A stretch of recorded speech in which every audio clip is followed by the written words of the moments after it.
ओम शिवोहम शिवोहम शिवोहम। ओम सच्चिदानंद रूपाय विश्वोत्पत्त्यादिहेतवे तापत्रय विनाशाय श्रीकृष्णाय वयं नमः। श्रीकृष्णाय वयं नमः। ओम अज्ञानतिमिरान्धस्य ज्ञानाञ्जनशलाकया चक्षुरुन्मीलितं येन तस्मै श्रीगुरवे नमः। तस्मै श्रीगुरवे नमः। पूर्व प्रसंग में आपने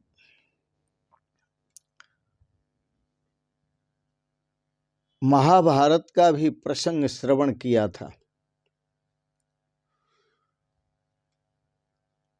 उस समय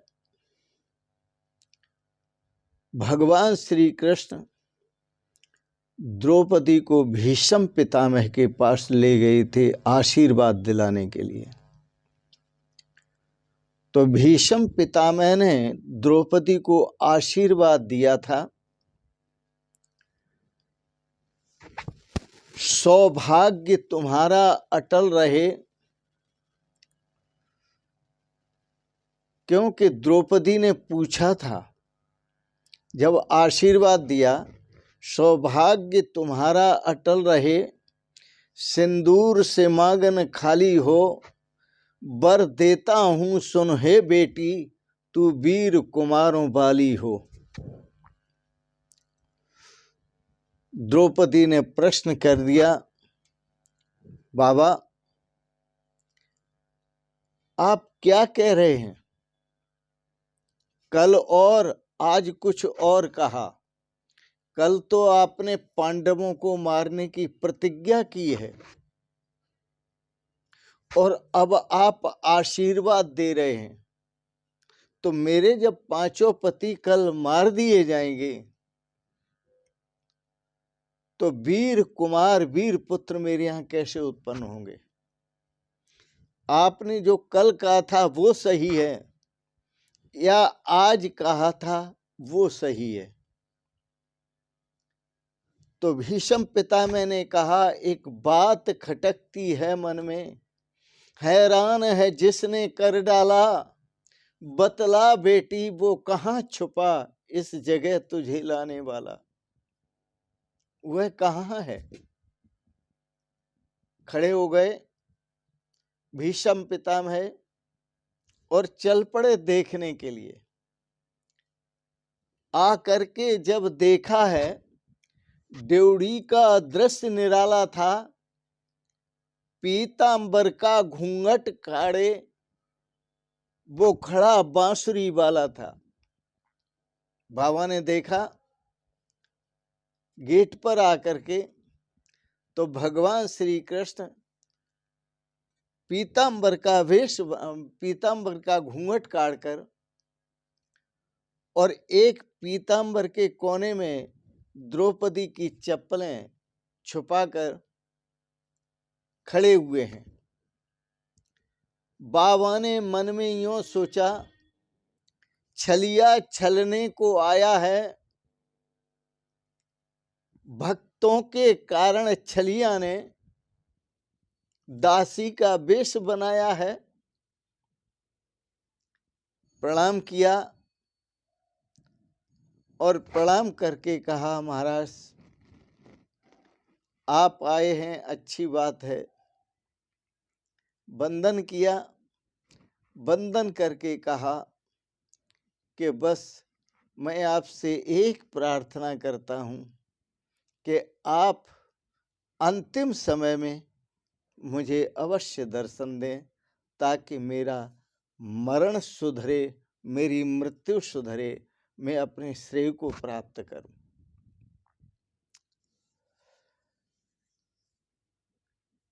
यह भीष्म पितामह द्रौपदी को देखकर बाहर दौड़ते हुए आए थे। जो अंत में भगवान का स्मरण करते हैं, उन्होंने प्रार्थना की, प्रभु आप अपने स्वरूप को मेरे मृत्यु के समय में ऐसे ही सामने खड़ा कर देना। मैं आपके दर्शन करूंगा, तभी मेरा उद्धार होगा। भगवान श्री कृष्ण ने वचन दिया, अवश्य मैं उस समय अवश्य आऊंगा। भीष्म पितामह श्री कृष्ण की स्तुति करते हैं, उन्हें बार बार प्रणाम करते हैं। सदैव देवो भगवान प्रतीक्षताम कलेवरम यावद इदम हिनोम्यहम। आज वो दिन आया कि भगवान श्री कृष्ण भीष्म पितामह के पास अंतिम समय में दौड़ते हुए पहुंचे। जब वह बाणों की सैया पर लेटे हुए थे, भगवान जाकर खड़े हो गए। भीष्म पितामह प्रार्थना करते हैं कि हे प्रभु, शरीर में जब शक्ति है,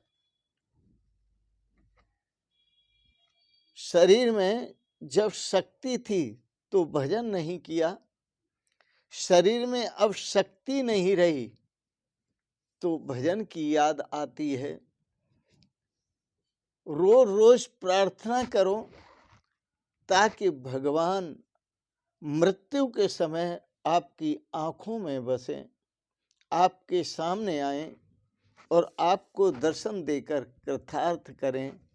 आपकी मृत्यु सुधारने के लिए भगवान अपने स्वरूप को आपके सामने प्रकट करें। कृष्ण कहते हैं, दादाजी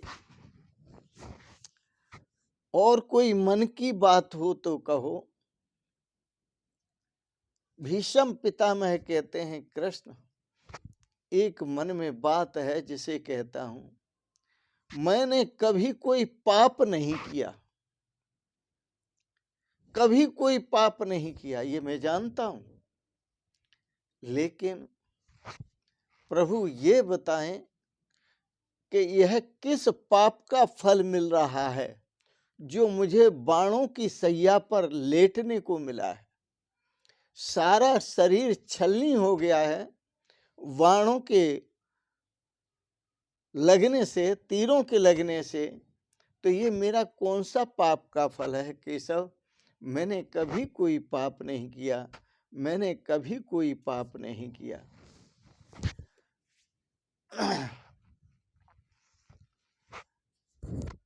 भगवान श्री कृष्ण ने कहा, पहले तो एक उत्तर दो। वह ये धर्मराज युधिष्ठिर हैं, इनको ये लगता है कि सारे कौरवों को मैंने मारा है, मैं बहुत बड़ा पापी हूं। तो आप इनको, धर्मराज को धर्म का उपदेश दें ताकि इनको शांति मिले। आप उपदेश करें।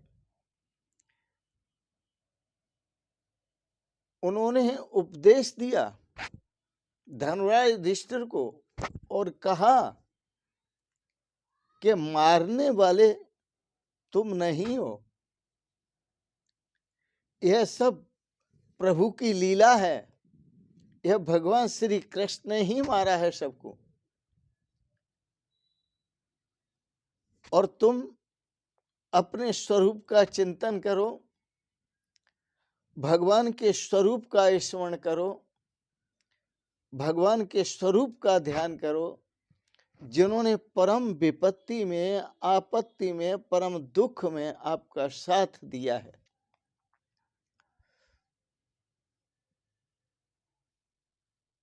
अब भीष्म पितामह कहते हैं, प्रभु मेरे प्रश्न का उत्तर आप दें। मैं निष्पाप हूं, मैंने कभी कोई पाप नहीं किया, मेरी इंद्रियां शुद्ध हैं, पवित्र हैं, फिर मुझे बाणों की सैया पर क्यों लेटना पड़ा है। भगवान श्री कृष्ण ने कहा,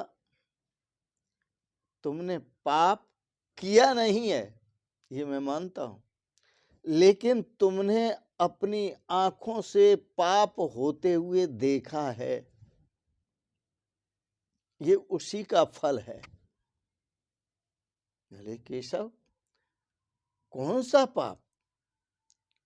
कि जिस समय भगवान श्री कृष्ण ने कहा दादाजी कि जिस समय द्रौपदी को केशों से खींच करके दुशासन लाया था सभा में, उस सभा में आप थे? बोले हाँ। तो जब सभा में थे उस समय द्रौपदी ने आपसे कुछ प्रार्थना की, कहा दादा मुझे न्याय दो, न्याय। जो पांडव अपने आप को हार गए हों जुआ में, और मुझे उन्होंने पहले कभी दांव पर ही नहीं रखा, और जो स्वयं हार गए हों जुआ में, तो क्या अब मैं दांव पर रखने का, जो मुझे दांव पर रखने का जो अधिकार है, क्या उनको है? क्योंकि वो जिता है और मैं अजिता हूं। जुआ में उनको ही जीता है इन्होंने, कौरवों ने, लेकिन मुझे नहीं जीता है, मैं अजिता हूं। फिर भी दुर्योधन जंघा को ठोंक कर कहता है ये मेरी दासी है, दुशासन को कहता है कि नग्न करके मेरी जंघा पर बिठाओ। तो यह उस समय न्याय मांगती हुई द्रौपदी, हे दादाजी आप मुझे न्याय दें, मैं जिता हूं अजिता हूं, क्या इनको अधिकार है? तो आपने कहा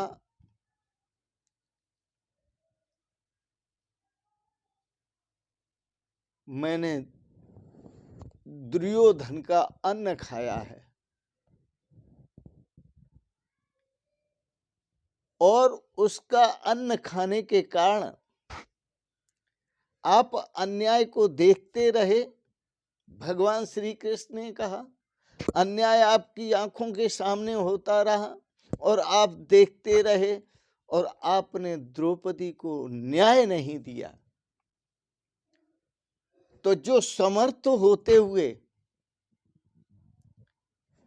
अन्याय को देखते रहते हैं, यह देखने का जो पाप है वो उन्हें बड़ा भारी पाप लगता है, इसलिए आपको बाणों की सैया पर सोना पड़ रहा है। मैं ईश्वर हूं, भगवान श्री कृष्ण ने कहा मैं ईश्वर हूं, मुझे तो सब कुछ याद रखना पड़ता है।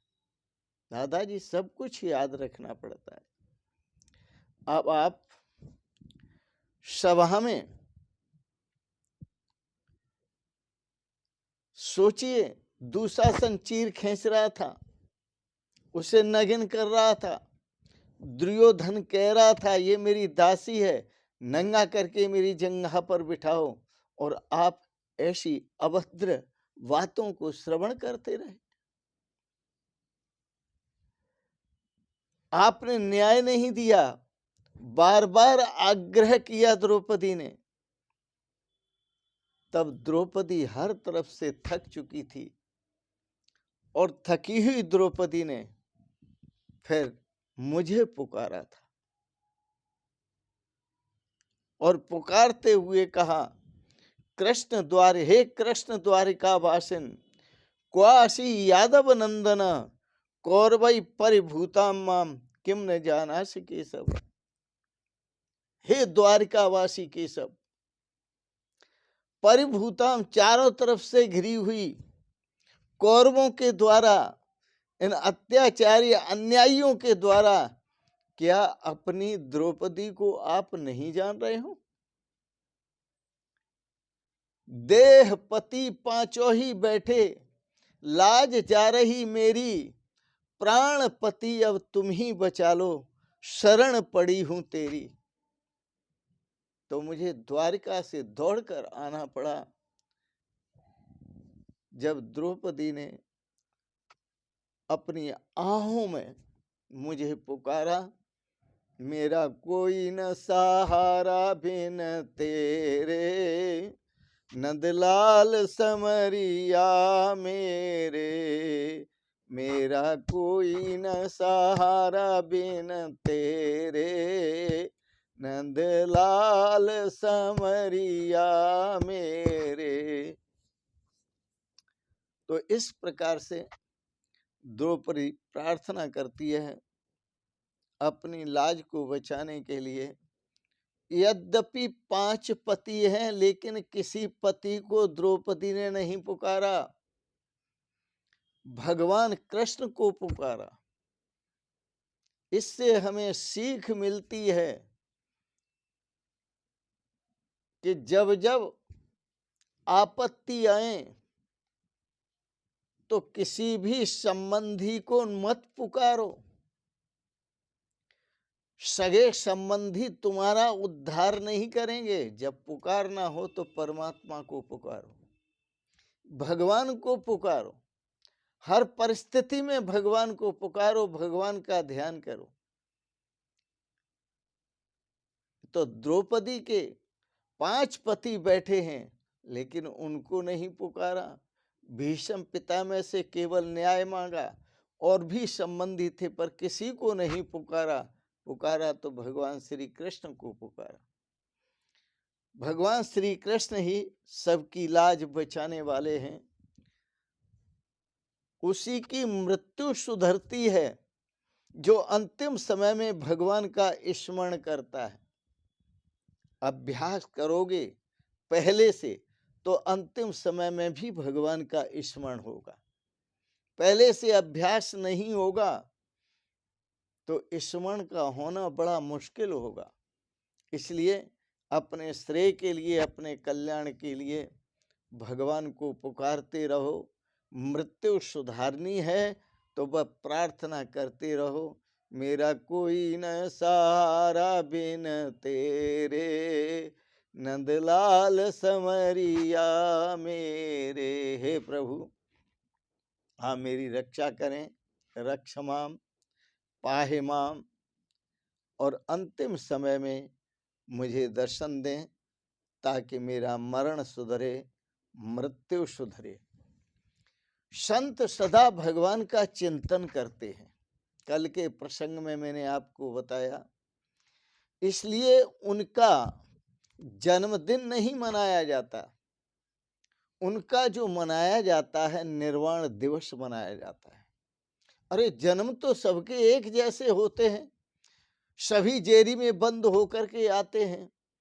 जन्म की क्या विशेषता है जो खुशी मनाई जाए या उनका जन्मदिन मनाया जाए? वो तो सबके एक जैसे होते। लेकिन संत मृत्यु को सुधारते हैं। उनकी जो मृत्यु है, मृत्यु नहीं होती, उनका निर्वाण होता है, उनका मोक्ष होता है। वो इस संसार से सदा के लिए मुक्त होते हैं। वो भगवान के स्वरूप के साथ एक हो जाते हैं। तो जो भगवान के स्वरूप के साथ एक हो जाते हैं, वो अपने श्रेय को प्राप्त होते हैं। इसलिए आपने देखा होगा, जब अंतिम यात्रा निकलती है तो संसारियों की अंतिम यात्रा निकलती है, तो उनको बांसों की लकड़ियों पर कस करके उनका मुंह ढक करके और उन्हें ले जाया जाता है शमशान घाट। परंतु संत की जब अंतिम यात्रा निकलती है तो उनको बिठा करके समाधिस्थ और उनका चेहरा खोल करके और फिर ले जाते हैं जल प्रवाह करने के, जल समाधि के लिए। चाहे तो जल समाधि लगाएं, चाहे थल समाधि लगाएं, और चाहे जल प्रवाह करें, चाहे अग्नि संस्कार करें, तो वो उनका चेहरा खुला रखते हैं। क्योंकि संसारियों का चेहरा ढक कर के ले जाते हैं, क्योंकि ये जिस काम के लिए आया था वो काम इसने नहीं किया, इसलिए ये चेहरा दिखाने लायक नहीं है। और संत, उनका चेहरा खुला हुआ होता है, वो जाते हैं तो चेहरा खोल के रखा जाता है, क्योंकि ये जा रहे हैं जिस काम के लिए आए थे वही कार्य करके जा रहे हैं, जिस परमात्मा से मिलने आए थे उससे मिलकर ही जा रहे हैं और उसमें मिलकर ही जा रहे हैं, उसके साथ एक होकर ही जा रहे हैं। धन्य है ऐसे महापुरुष जो परम तत्व में विलीन होते हैं, परम श्रेय को प्राप्त होते हैं और अपने कल्याण स्वरूप को प्राप्त होते हैं। इन शब्दों के साथ साथ वाणी को विराम देते हुए आपने जो बड़े प्रेम और श्रद्धा से श्रीमद् भागवत पर सुंदर विचार श्रवण किए, इसके लिए बहुत बहुत अनुग्रहित हैं। एक बात जरूर कहेंगे, आप सबको बहुत बहुत मंगलमय शुभकामनाएं, बहुत बहुत आशीर्वाद और बहुत बहुत प्रणाम। शिवोहम शिवोहम शिवोहम।